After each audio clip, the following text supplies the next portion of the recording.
Oke, Assalamualaikum warahmatullahi wabarakatuh. Kita masuk lagi ke mata kuliah akuntansi dan pengendalian biaya dengan materi perhitungan biaya untuk produk sampingan atau byproduct dan produk gabungan atau joint product. Oke, produk utama atau main product ini apabila proses produksi gabungan menghasilkan hanya satu produk dengan nilai penjualan lebih tinggi dibandingkan dengan nilai penjualan dari produk lainnya. Suatu produk disebut produk gabungan apabila proses gabungan menghasilkan dua atau lebih produk dengan nilai penjualan lebih tinggi dibandingkan dengan nilai penjualan dari produk lainnya. Suatu produk disebut produk sampingan apabila produk-produk lainnya dari proses produksi gabungan memiliki nilai penjualan lebih rendah dibandingkan dengan nilai penjualan sebagai produk utama atau produk gabungan. Ini ada contoh apabila kayu gelondongan diproses menjadi papan kayu dan kepingan kayu, maka papan kayu adalah produk utama dan kepingan kayu adalah produk sampingan. Apabila kayu gelondongan diproses menjadi papan kayu halus, papan kayu dan kepingan kayu, maka papan kayu halus dan papan kayu adalah produk gabungan, sementara kepingan kayu adalah produk sampingan. Produk gabungan, produk utama dan produk sampingan merupakan produk-produk berbeda yang dihasilkan secara simultan melalui biaya gabungan atau joint cost dari serangkaian proses produksi. Joint cost ini tidak sama dengan biaya bersama, walau keduanya jenis biaya tidak langsung. Joint cost timbul apabila proses produksi menghasilkan dua atau lebih produk, sedangkan common cost atau biaya bersama ini timbul apabila sejumlah produk yang dihasilkan dengan menggunakan sumber daya yang tidak dapat dipisahkan, misalnya biaya setup untuk suatu batch yang meliputi sejumlah produk. Sedangkan biaya gabungan ini adalah biaya-biaya dari suatu proses produksi yang menghasilkan beberapa produk secara bersamaan. Biaya gabungan ini bisa berupa satu jumlah total untuk semua produk yang tidak dapat dibagi dan bukannya penjumlahan dari biaya individual masing-masing produk. Di dalam biaya gabungan terdapat bahan baku, tenaga kerja, dan overhead pabrik. Biaya gabungan ini terjadi sebelum titik pemisah atau split off point. Suatu titik yang dalam proses produksi gabungan di mana dua atau lebih produk sudah dapat diidentifikasi secara terpisah menjadi masing-masing produk disebut titik pemisah. Contohnya adalah produk yang dapat dipisahkan pada titik pemisah, misalnya ayam menjadi bagian dada, sayap, paha, dan kaki. Di industri kimia, misalnya LPG mentah menjadi butan, etana, dan gas metan. Di titik pemisah, beberapa macam produk gabungan telah merupakan produk akhir yang dapat dijual kembali kepada pelanggan, sedangkan beberapa yang lainnya masih memerlukan proses lebih lanjut. Biaya pemrosesan lebih lanjut adalah biaya yang dapat diidentifikasikan langsung pada masing-masing produk sehingga tidak memerlukan alokasi, sedangkan biaya gabungan memerlukan alokasi ke masing-masing produk pada atau di luar titik pemisah. Keputusan yang berkaitan dengan penjualan atau melanjutkan proses dari setiap produk yang dapat diidentifikasi dapat dibuat terpisah dari keputusan akan produk-produk lainnya. Jadi keputusan menjual atau proses lebih lanjut adalah keputusan jangka pendek yang tidak rutin tentang apakah menjual sebuah produk pada tahap produksi tertentu atau prosesnya lebih lanjut dengan harapan akan memperoleh tambahan pemasukan. Pertimbangan untuk memproses lebih lanjut atau tidak dengan melihat atau memilih pendapatan yang harus lebih besar dari biaya. Kalau kita bicara produk gabungan, sebenarnya produk gabungan ini bisa saja dihilangkan ya. Tetapi kita belajar akuntansi Anda bisa menghilangkan suatu produk gabungan itu tapi malah membuat kerugian ya. Misalnya seperti kasus daging ya, daging ayam. Anggap sajalah di sini ada produknya satu ekor ayam, itu ada dada, ada paha, ada ceker misalnya. Oke, yang lebih banyak laku itu adalah bagian dada. Sedangkan bagian paha itu agak berkurang ya. Tapi seandainya dihitung jumlahnya, ini masih dalam produk gabungan itu masih untung ya. Misalnya di antara dada itu dari harga ayam, harga dada tersebut dan harga paha itu, misalnya kita membuat rumah makan ya, yang paling banyak laku dada. Misalnya dada itu profitnya di atas 15.000 misalnya, kutungannya gitu seandainya ya. Sedangkan dada ini paha ini kurang dari 5.000. Tapi setelah dijumlahkan, yang bagian dada ini menutupi kerugian yang bagian paha. Tetapi seandainya perusahaan memilih langkah menghilangkan untuk bagian paha, itu malah seandainya perusahaan hanya produksi bagian dada. Akan tetapi kalau secara hitung secara akuntansi, malah perusahaan seandainya rugi jadi 15.000 gitu, hilang dari atau lebih rugi dari keuntungan di bagian dada. Disinilah disebut namanya biaya gabungan ya. Jadi ada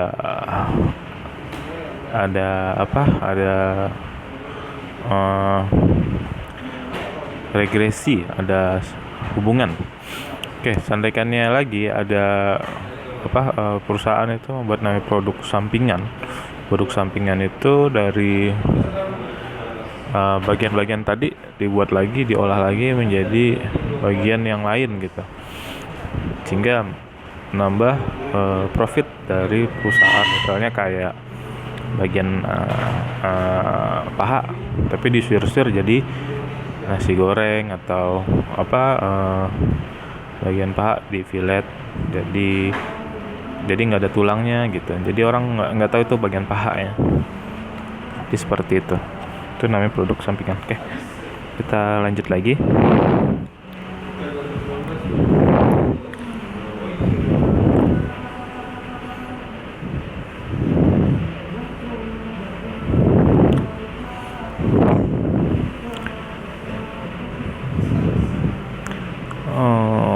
Kesulitan dalam menghitung biaya produk sampingan dan produk gabungan.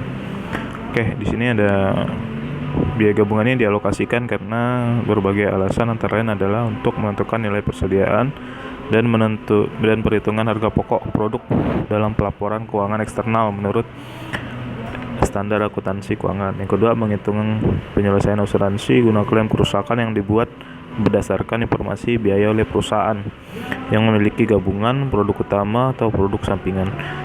Masalah pokok yang dihadapi dalam mengalokasikan biaya gabungan adalah karena sifatnya yang indivisible, artinya biaya gabungan tidak dapat diidentifikasi secara spesifik dengan jenis produk yang dihasilkan secara simultan melalui proses produksi. Oleh karena itu, metode alokasi yang tepat harus dipakai sebagai dasar dalam mengalokasikan biaya gabungan ke masing-masing produk. Metode untuk menghitung biaya produk sampingan ini terbagi dari dua kategori. Yang pertama adalah biaya produk gabungan tidak dialokasikan ke produk sampingan. Dalam kategori ini ada dua metode. Yang pertama, metode hasil penjualan dari produk sampingan langsung dimasukkan ke dalam laporan laba rugi sebagai salah satu dari 4 kategori ini, yaitu pendapatan lain-lain, tambahan pendapatan penjualan, pengurang harga pokok penjualan dari produk utama, dan pengurang total biaya produk utama.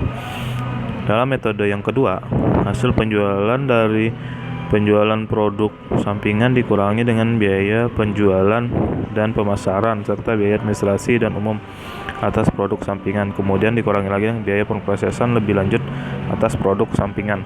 Hasil penjualan tersebut akan dimasukkan ke dalam laporan laba rugi sebagai salah satu dari 4 kategori seperti metode pertama yang disebutkan di atas. Dalam kategori kedua, untuk menghitung biaya produk sampingan ini sebagian biaya produk gabungan dialokasikan ke produk sampingan. Alokasi biaya gabungan seperti ini hampir sama dengan perlakuan terhadap produk gabungan. Nilai persediaan didasarkan pada besarnya biaya gabungan yang dialokasikan ditambah dengan biaya pemrosesan lebih lanjut setelah titik pemisah. Dalam kategori ini ada 2 metode yang digunakan, yaitu metode 3 yang merupakan metode biaya pengganti atau replacement cost method, dan metode 4 yaitu metode nilai pasar atau yang dikenal sebagai metode pembatalan atau pembalikan biaya. Oke, ini metode pasar ya. Kita masuk ke metode pasar dulu.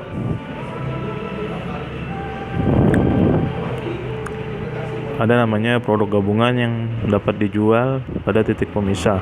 Jadi metode pasar ini mengalokasikan biaya gabungan berdasarkan harga pasar relatif dari produk gabungan. Metode ini menggunakan total harga pasar dari setiap produk, yaitu jumlah unit yang diproduksi dikalikan dengan harga jual per unit. Untuk ilustrasinya, asumsikan produk gabungan A, B, C, dan D diproduksi dengan biaya gabungan Rp120.000. Kuantitas yang diproduksi adalah A sama dengan 20.000, B adalah 15.000, dan C 10.000, dan D adalah 15.000 unit. Produk A ini dijual seharga Rp0,25, produk B sebesar Rp3, C sebesar Rp3,5, dan D sebesar Rp5. Harga ini merupakan harga pasar dari produk tersebut pada titik pemisah. Jadi dengan kata lain, diasumsikan bahwa produk-produk tersebut dapat dijual pada titik pemisah. Manajemen mungkin saja memutuskan bahwa akan lebih menguntungkan jika produk tertentu diproses lebih lanjut sebelum dijual. Namun hal tersebut tidak akan mengubah penggunaan harga jual pada titik pemisah sebagai dasar alokasi biaya gabungan. Oke, di sini kita bisa lihat tabel. Ada produk A, B, C, dan D. Unit yang diproduksi sesuai tadi yang diketahui. Dari A ada 20.000, 15.000, 10.000, dan D 15.000. Harga pasar yang kita ketahui tadi. Total harga pasar ini diperoleh dari 20.000 dikali 0,25 sama dengan 5.000, 15.000 dikali 3 sama dengan 45.000, 10.000 dikali 3 50, 35.000, 16.000 dikali 5 sama dengan 75.000. Ini total harga pasar 160.000. Oke, kita menghitung rasio nilai terhadap produk harga pasar. Anggap saja 160.000 adalah 100%. Jadi 5.000 dibagi 160.000 sama dengan 3,125%. 45.000 dibagi 160.000 sama dengan 28,125%. 35.000 dibagi 160.000 sama dengan 21,875% ya. 75.000 dibagi 160.000 sama dengan 46,875%. Oke, alokasi biaya gabungan. Alokasi biaya gabungan ini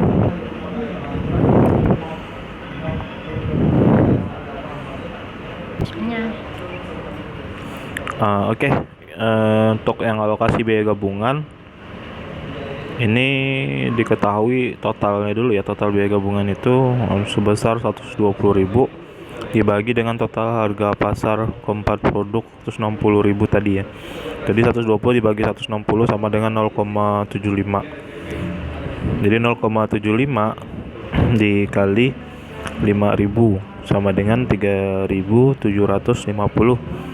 0,75 dikali 45.000 sama dengan 33.750. 0,75 dikali 35.000 sama dengan 26.250. Dan 0,75 dikali 75.000 sama dengan 56.250. Sehingga ditotalkan 120.000 ya.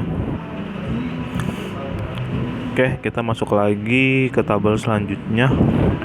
Di sini ada unit penjualan ya, unit persediaan akhir, penjualan, biaya produksi, terus dikurangi persediaan akhir, harga pokok penjualan, laba kotor, persentase laba kotor. Di sini nggak ada persediaan awal ya.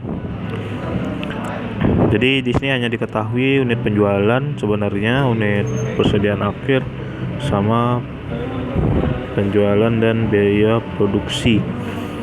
Oke, di sini biaya produksinya yang kita ketahui di atas ya.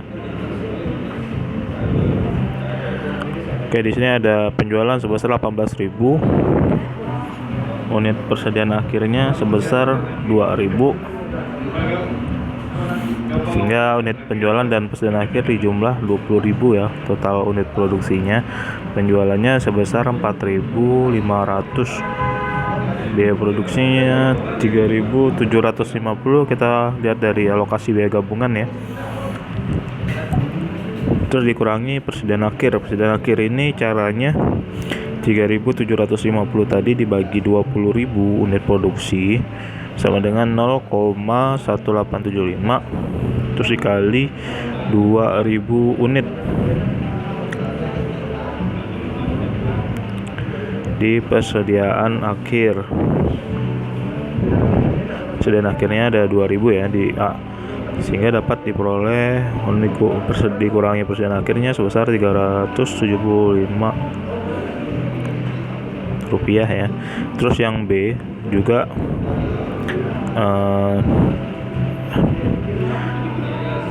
33.750 ini dibagi 15.000, terus dikalikan sebesar 3.000, sehingga dapat hasilnya 6.750 di persediaan akhir ya. Terus kita jumlahkan lagi, kita cari harga pokok penjualan, karena sebenarnya rumus HPP itu adalah persediaan awal dikurang persediaan bersih dikurang persediaan akhir. Karena di sini nggak ada persediaan awal, jadi kita dari biaya produksi tadi itu kita kurangi saja sebesar, misalnya di sini kita ambil A ya, 3.750 dikurang 375 sama dengan 3.375. Diperoleh ya. Terus laba kotor ini karena tadi persentasenya sebesar 25% sama semua, jadi kita biaya produksi kita kalikan 25% ya.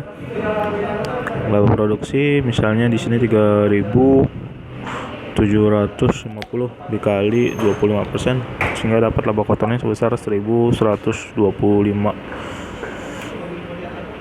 Oke, ini teman-teman bisa lihat ya, nanti saya bagikan materinya, hitung B, C dan D ya. Oke, produk gabungan yang tidak dapat dijual pada titik pemisah.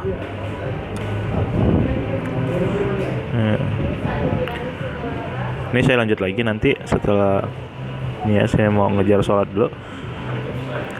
Kita lanjut lagi di pertemuan selanjutnya. Wabillahi taufiq wal hidayah. Wassalamualaikum warahmatullahi wabarakatuh.